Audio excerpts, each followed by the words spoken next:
Oh shit. Here we go again. I have finished playing Earthborne Rangers and the Legacy of the Ancestors. I haven't touched Spire Bloom, and I'll get into why I haven't touched it. But Earthborne Rangers, as in my first video, shares a lot of DNA with the Arkham Horror LCG. And now my second time playing it, I still lack the original enthusiasm and desire to play this game repeatedly. And I believe I finally figured out why I really don't care for Earthborne Rangers. Mechanically, it's very similar to Arkham Horror. It shares Arkham Horror's flaw that I feel is a huge issue with the game. In Arkham Horror, your campaigns may have to be reset every once in a while, unless we're talking about the Scarlet Keys, where you have to do it every mission. And I really don't like the constant resetting of the board space. The problem comes down to that Earthborne Rangers, this is a core mechanic with its travel system. It feels very repetitive and monotonous. The encounter decks in Earthborne Rangers is only 12 cards, plus like 3 randoms that may or may not be useful. It just always feels like you're doing the same thing, but you're not really advancing or getting anywhere. And I understand that, it's a game about exploration and story and yada yada yada. No, it's really not. The story, I think, is probably the thing that I find the most egregious offender in this game. And I honestly thought that Legacy and Ancestors was going to fix that, because this is actually a continuation of the core game. And I thought that would be a really neat idea, but when I first heard that, I was really worried about it too, because how are you actually going to maintain an ecosystem in continuity if it keeps on being like years later and things are changing?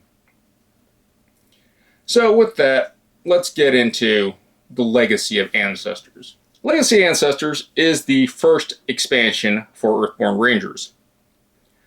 It also comes with a extra card pack. I forgot what it's called, but we opened all that up, and I never did an unboxing video for it because I wanted to actually give Legacy and Ancestors kind of a fair experience. So I didn't really actually know a lot about it.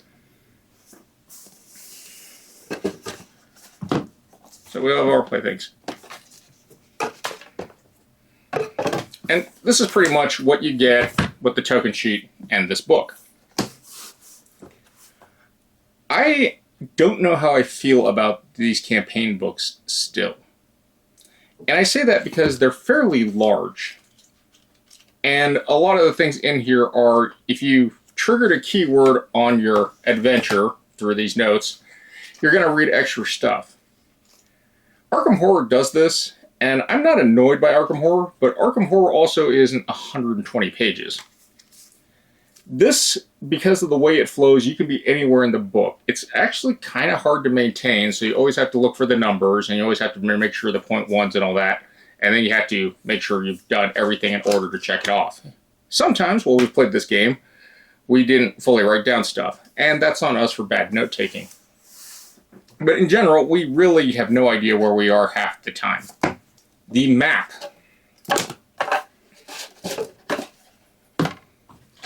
They've included an updated map, which I actually like this idea, but what it did was it cut down the main core game map into this smaller sector. And from a story perspective, it makes sense. Your focus is to go into the Spire, to go underground and play in the Mushroom Kingdom and this horrible nonsense. I still really enjoy this pathing system, and I think this is actually one of the saving graces for the game, is that you're adventuring and questing, you're kind of doing your stuff. The things that I don't like about this system is, we know these little yellow marks here are special and they require some type of key. The clues it gives you in the story can be extremely vague on where to get the key. And this is the other thing that this game runs into that I have an issue with, is artificial time tax.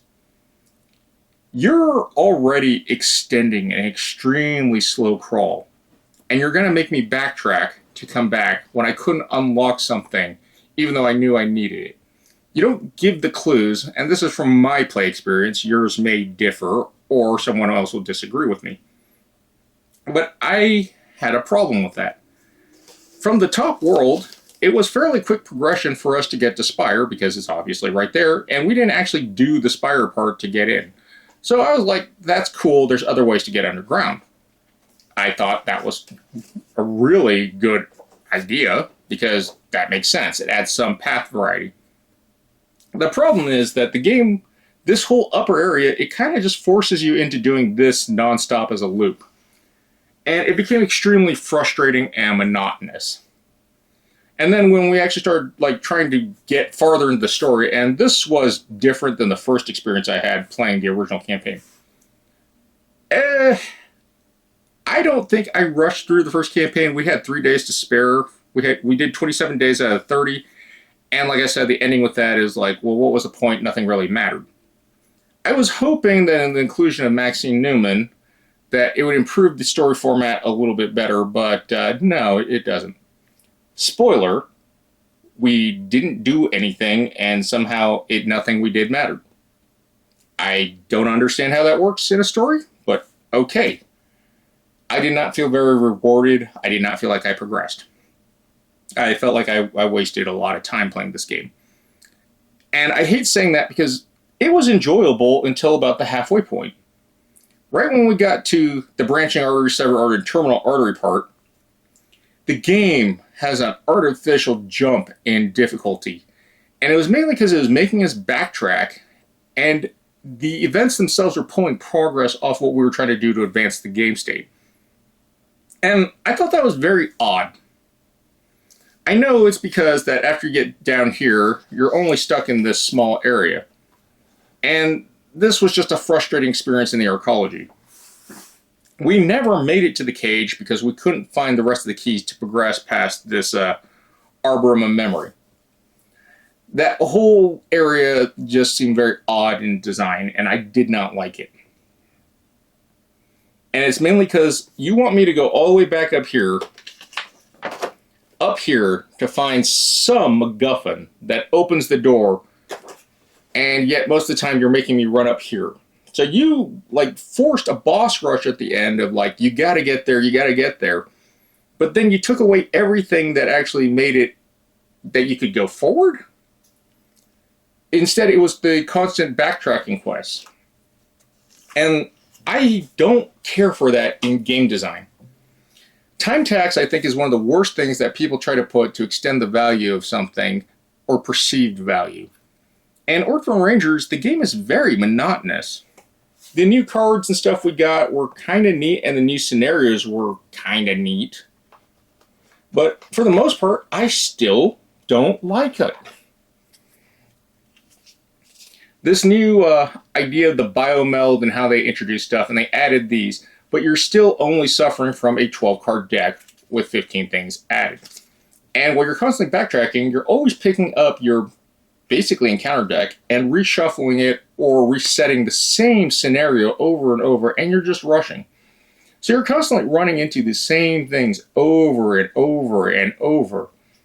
Some of these things are very situational, that they do things like there's this one quest thing that just kept on trying to do the Helping Hand quest. And as I said about Helping Hand, I hate the design of Helping Hand. That card is just god-awful and it doesn't make sense. But you want me to do things in an area where there are random encounters that pop up that may or may not be useful. They did try to include a thing that allows fast travel, kind of like the flying ship from the first game, but it also runs into that problem. It's a random card.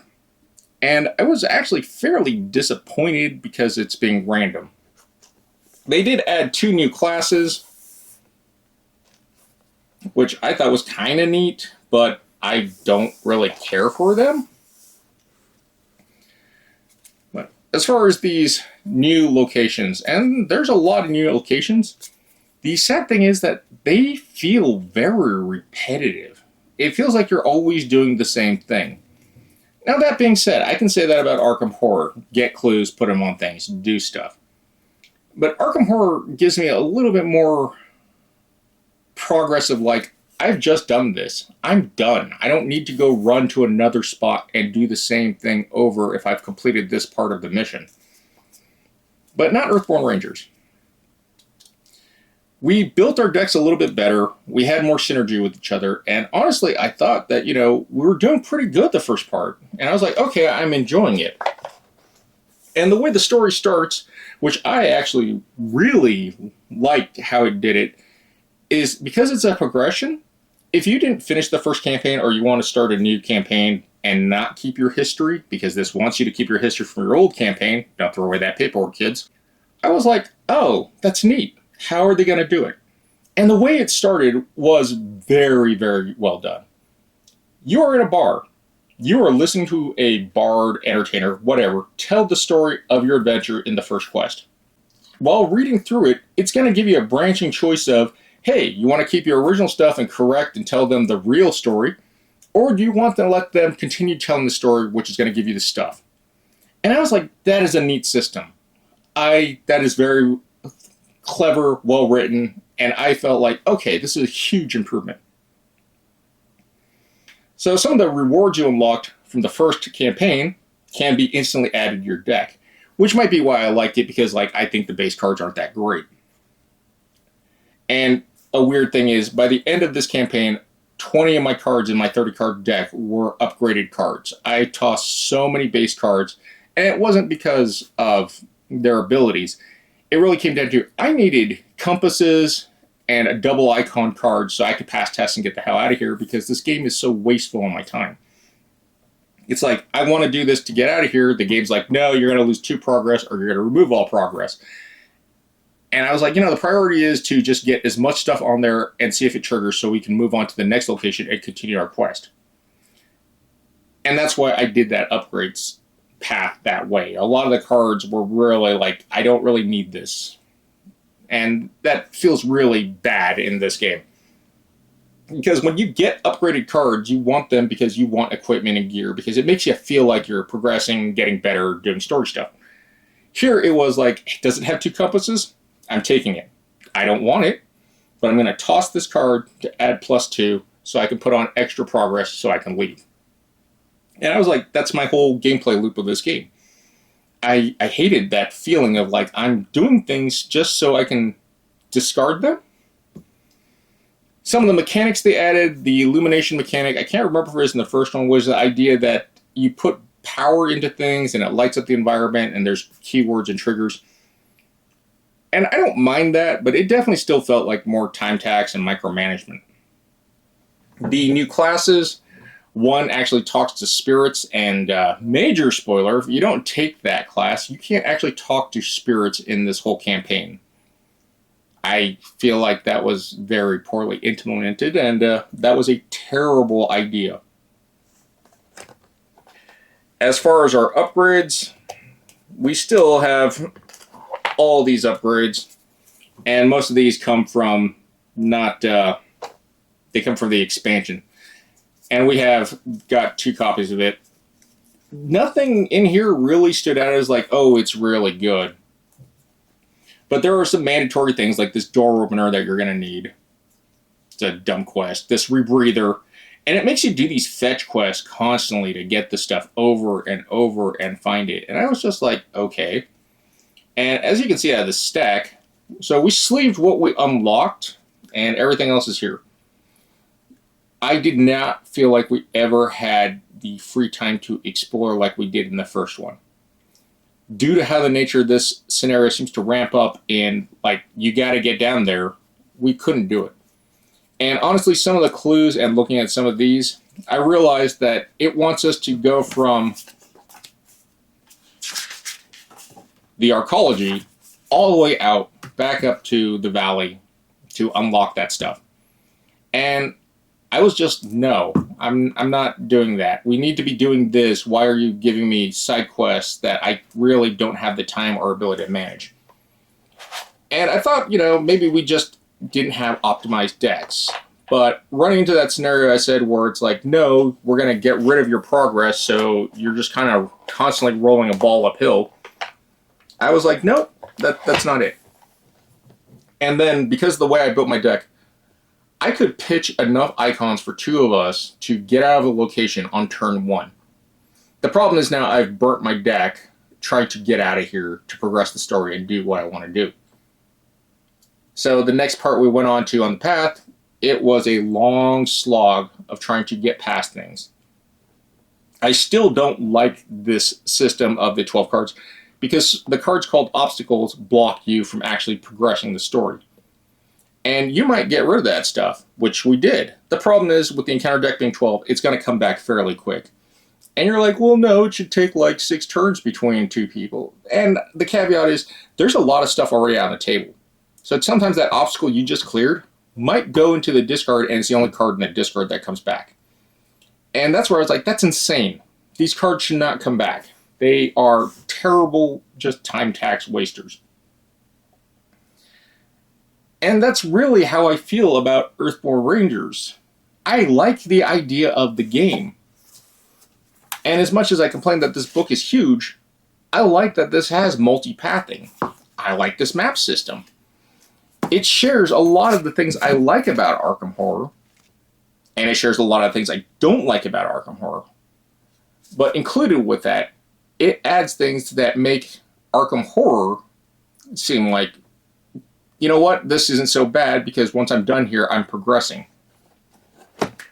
Earthborne Rangers is a game that loves backtracking. And I don't know how many of you guys love backtracking mechanics, but when I play RPGs or video games that make me backtrack all the time, I'm very frustrated because it's lazy. But it's not just lazy. It tells me you didn't work as hard as you could and you didn't do as much. You're recycling a lot of things, and it could be because there's a time crunch in design. I don't think Legacy Ancestors was that way. I think that was intentional, and I think that was a poor choice to do. Overall, I'm not very impressed with how this has been working out. And I said that it was unfair for me to give my full opinion on Earthborne Rangers because the card pool was severely lacking with how small it is. And coming back to that part, the card pool is still severely lacking. And it's lacking not by just player cards. This is where Spire Bloom and Moments in the Valley were going to kind of fix those issues.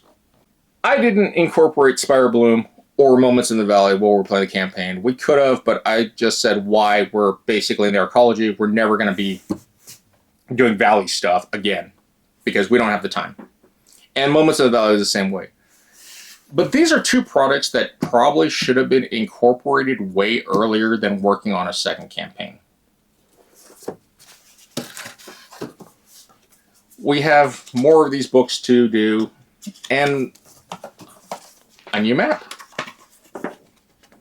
So this can be a standalone spin-off, which I'm fine with.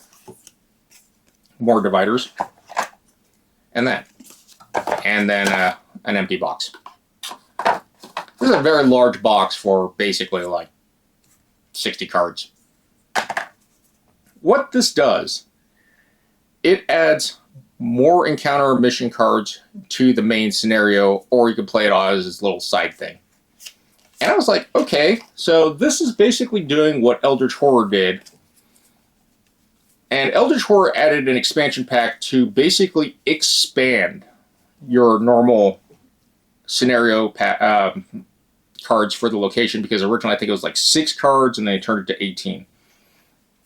This does help, but it doesn't help the encounter deck. This is more about more locations to explore and more stuff to do.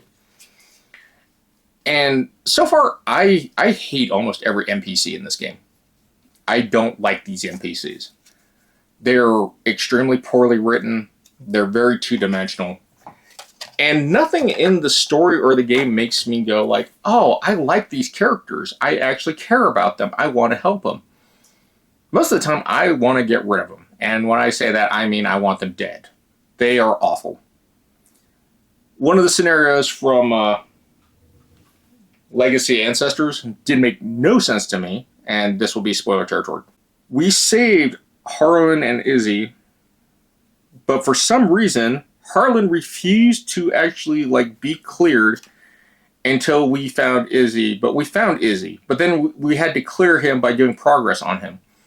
And story-wise, I was like, but we found her already. We rescued her. She's with you right now.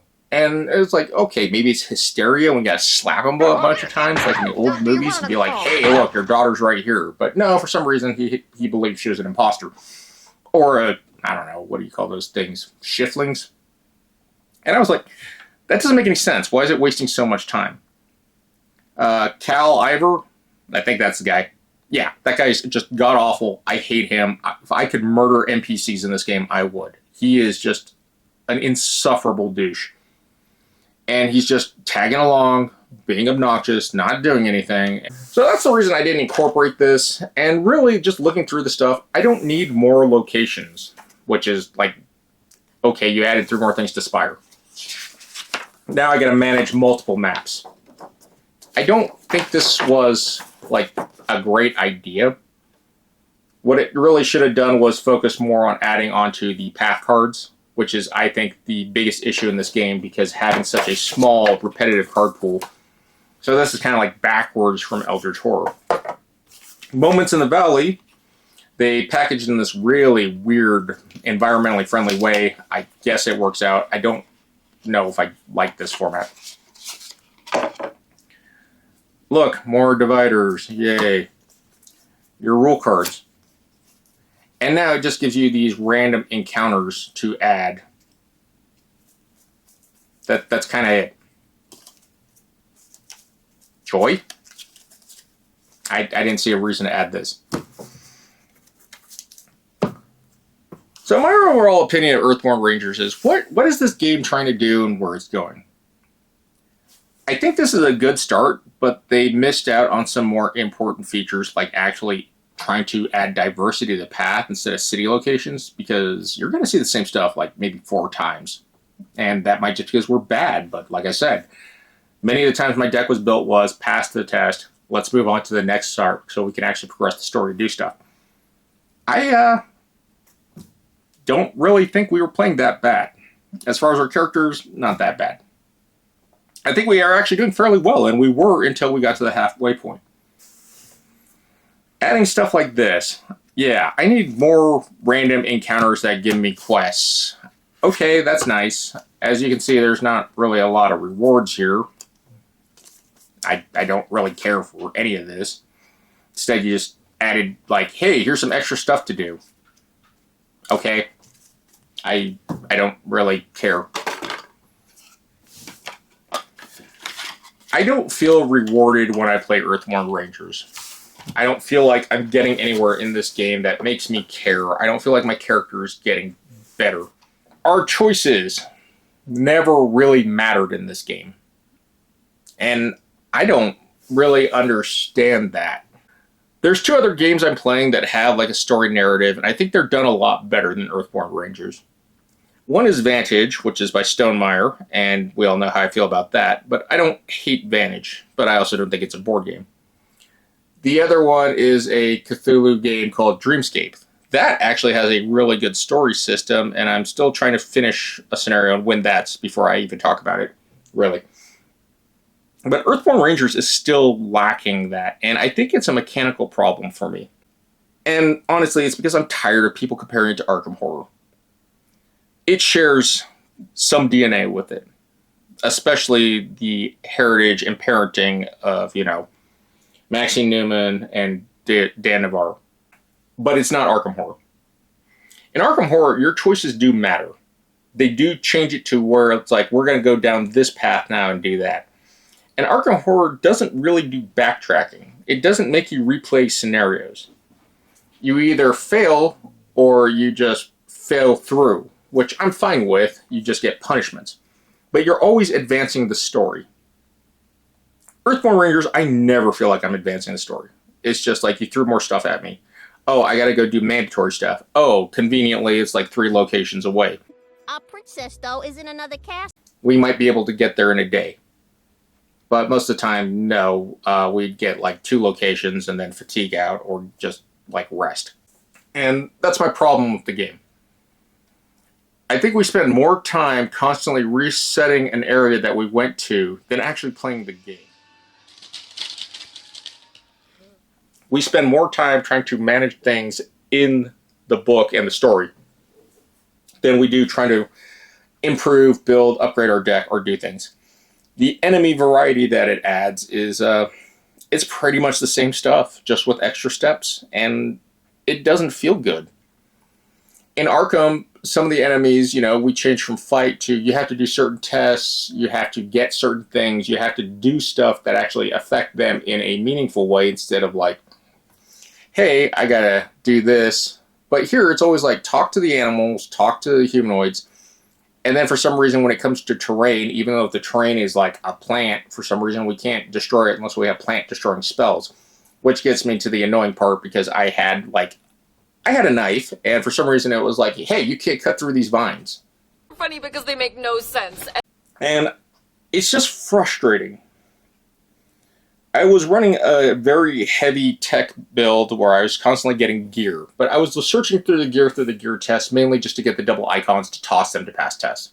I hated that. It's like I never have the gear that I need that actually I want in my deck because it's useful. I want it because of icons. This lacks the Arkham ability to constantly add a +1 bonus to a stat. Your character abilities, Arkham Horror, your character abilities feel very good, for the most part.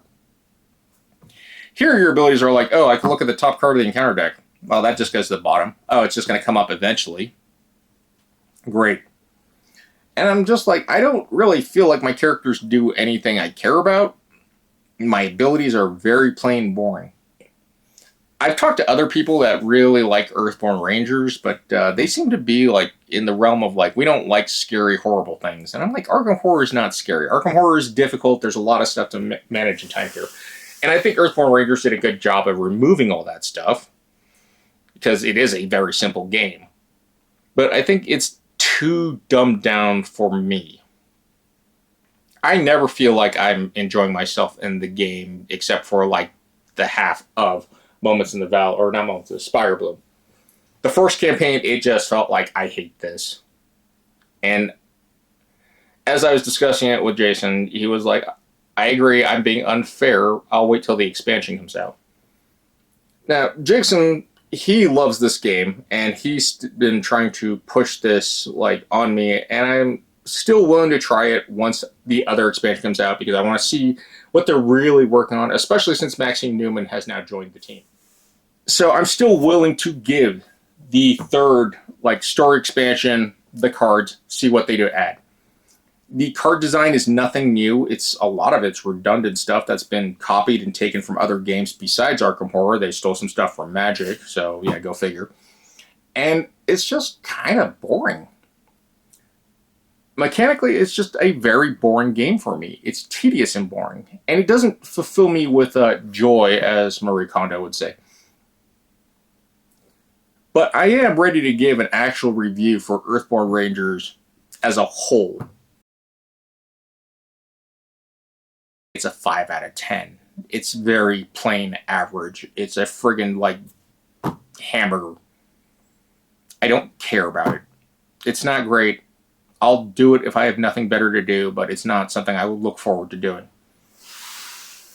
The Moments in the Valley stuff and all that, we'll incorporate that in the next game, but looking through and how expensive it is for all of it, I don't really think it's worth it.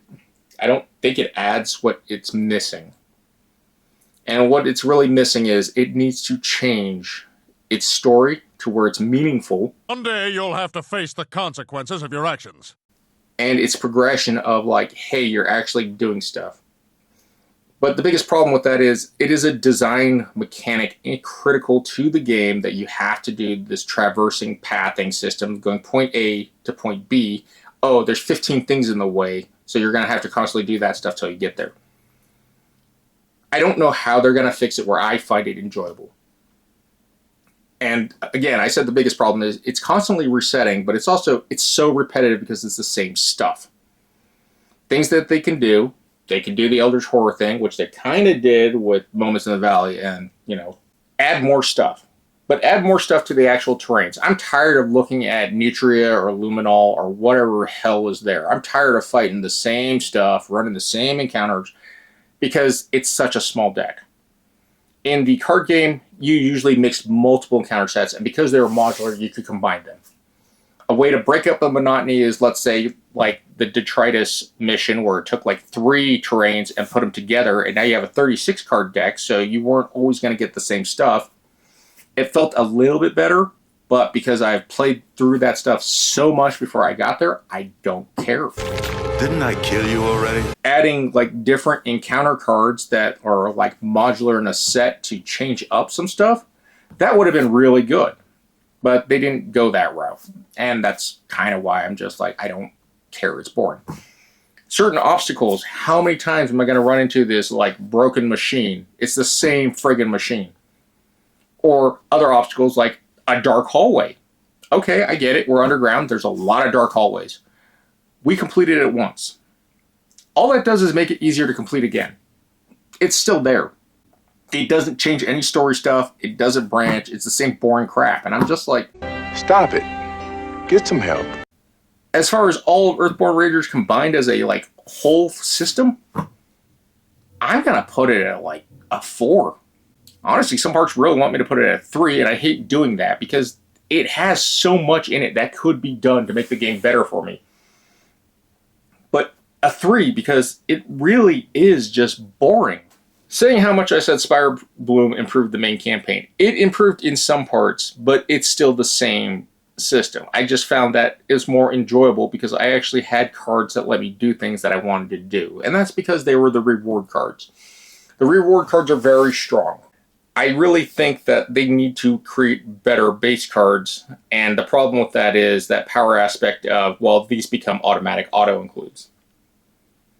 I still find the deck building very convoluted. I don't really care for it or like it. I don't like the energy management. And they're going to have to run into that issue of, like, if you're going to do, like, things that increase your stats, make that quest rewards. That way you don't, like, just get gross and overabuse it by saying, hey, I got this item. Make it a permanent upgrade to your actual focus ability. This system. I really thought this was going to be a good system. But all I've learned from playing this game is, these are your 2 most important stats. You're either going to do fitness or you're going to do spirit. The other 2 are just kind of meh. They don't actually matter because they don't put progress on the creatures or get you out. And I hate that awareness and focus can't be used to actually do things to progress the story. If, like I said, there was a quest reward, and I'm not talking about a card, I'm talking about a permanent plus bonus to a stat, that gives you that extra energy, that could help. It also gives you a little bit more customization than being locked into this. And that's the other issue I have. You're kind of locked into this choice for the rest of the game. I don't really care for this. A lot of the things that you really need, you need a high fitness and high spirit value, but it's not going to give that. It believes this format's good. Or we do this horrible format. I don't understand this balance. I thought this was going to be like the Arkham Horror Investigators where you had your 4 base stats and that was going to help. But because this is the energy you have, it's limiting your actions. The more actions you have to actually traverse stuff to put progress onto the game, the better. The more abilities you have to actually interact with the creatures, you can put progress on and pass. The awareness and focus are just like gee whiz side thoughts that they added. And this is a bad system now that the way it's been implemented. So I do believe that, you know, in the future expansion, and I have no idea if they're going to listen to me because I'm nobody. Who do you think you are? If you could increase one of these stats by doing a quest, or you had gear that modified and removed or let you add or manipulate energy better, I think that would be phenomenal to helping this game in its repetitiveness. At least you don't feel trapped in certain scenarios, because there's going to be scenarios that are just like, oh yeah, you can't traverse until you do this other nonsense. As far as the classes, they feel very boring. They have no identity in me. I really don't care. The first game we played, Jason was doing the whole caster mage thing. It didn't work out as well as I wanted to. I think this time he also did it so we could talk to the dead. I don't remember fully. I didn't record any gameplay. I'm sorry. But as I've said before in my first video, if you're looking for a game that actually has like meaningful choices, progression, some RPG elements of experience, and you get to actually spend what your upgrades are to your path and you have a little bit more choice, And it's not an open world. Arkham Horror LCG is still the best card game I played for that. I know some people tell me, hey, Netrunner is really good. I don't have Netrunner. I didn't get into it, and it's out of print. It died. I'm sorry. The Lord of the Rings card game, I actually don't like the Lord of the Rings card game, mainly because it's just, oh, if this system doesn't work with your character, because your character is restricted, go pick another character. So you lack that variety. Over the 10 years I've been playing Arkham Horror, the card game, you have more progressive systems. And I know that's unfair to say 10 years, but these guys that actually made, Earthborne Rangers have the experience.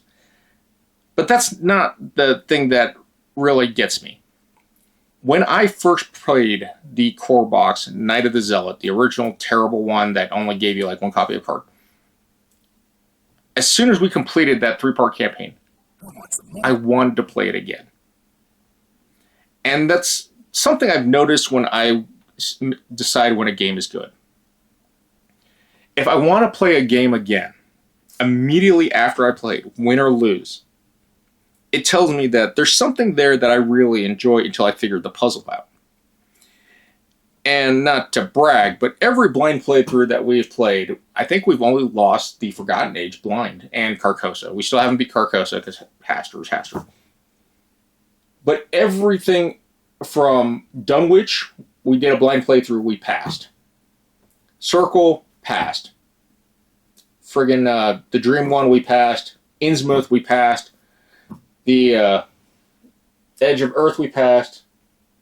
The Scarlet Keys, we failed. Hemlock Vale, we passed. And then the Drowned City, we passed.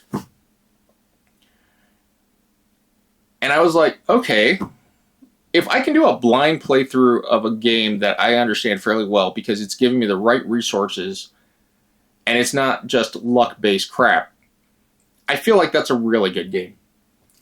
Earthborne Rangers, having prior knowledge, especially in having prior knowledge and Legacy of the Ancestors is going to help because it tells you, hey, you got to go here. You know you have to go to these locations to get stuff.